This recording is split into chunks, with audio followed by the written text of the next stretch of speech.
We are rolling. Okay, 64th city. Cambridge, I said Oxford this morning, it was very embarrassing.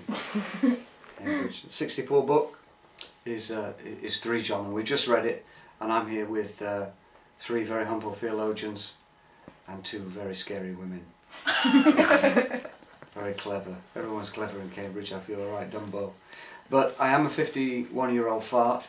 I became a Christian when I was on a nuclear submarine, can't even say it, nuclear submarine, at the end of the Cold War. So 31 years ago, on a Polaris boat. And being of great age, you are also acquire this thing called the In Between the Lines Bible, which becomes very useful when you're reading letters like 3 John. Experience in church and experience in life, what people can do, the way churches really are, help with this In Between the Lines Bible. So I just want to make a few suggestions in 3 minutes from this letter, 3 John, about what's actually going on here. You obviously know from your studies, depending on what estimates you read, probably in the first 2 centuries of the Christian church, up to 5 million people were martyred in the known world at the time there. It was a terrible time, but the church really grew. And just on the tour around Cambridge today, with the Christian heritage people, it was super to hear all about the great history of Christianity in this place and from this place.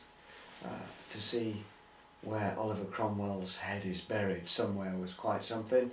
To see all the other statues of famous people from church history, fantastic. It makes you think of Hebrews chapter 11, those great, Hall of Fame as it were. But there are other people in the Christian church, unsung heroes, that nobody knows about. Hebrews calls them the and others.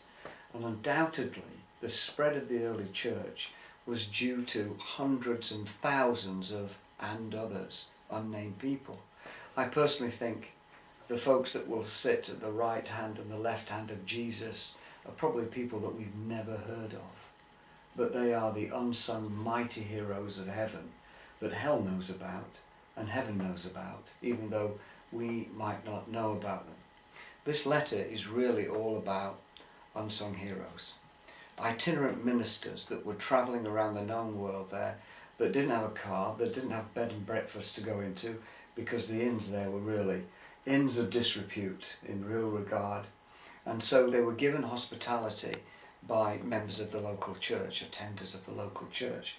But the problem was the church at the mess was the beginning, just like it is now. See, if the devil can't destroy something, he joins it.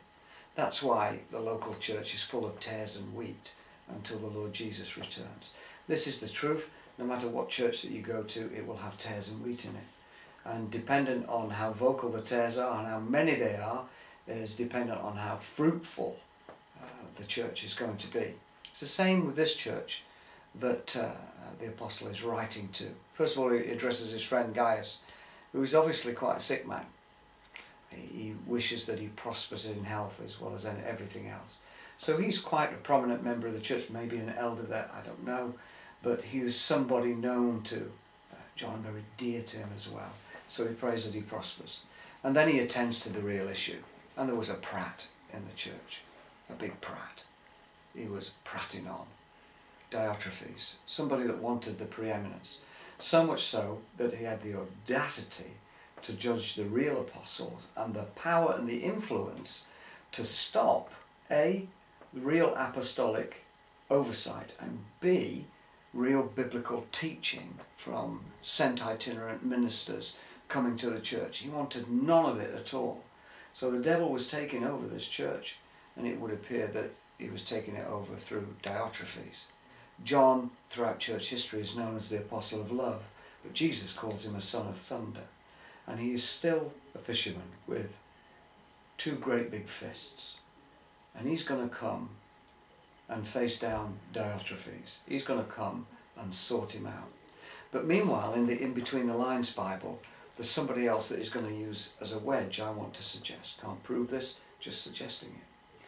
First of all, it's the unsung hero I was telling you about. One of the many hundreds of thousands, and we just get a glimpse of him. And his name's Demetrius.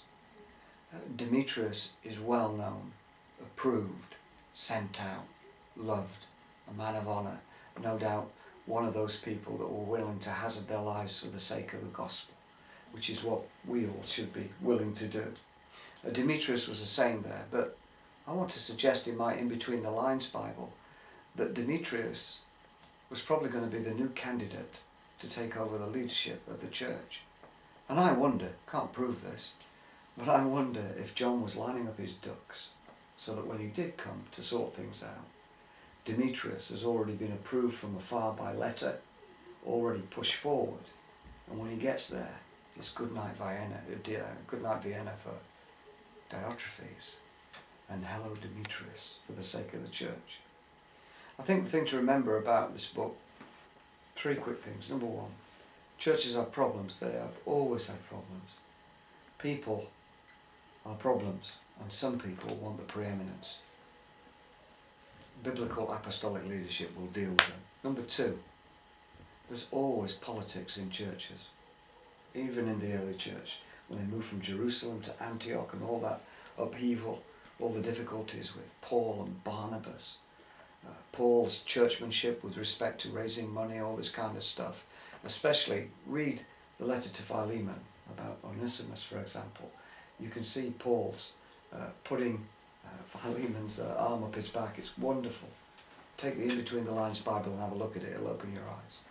And thirdly, just remember that despite the problems, the church is still growing worldwide, even though it may have problems nationally, citywide, local church-wide. The gates of hell are not prevailing against it. It's still growing.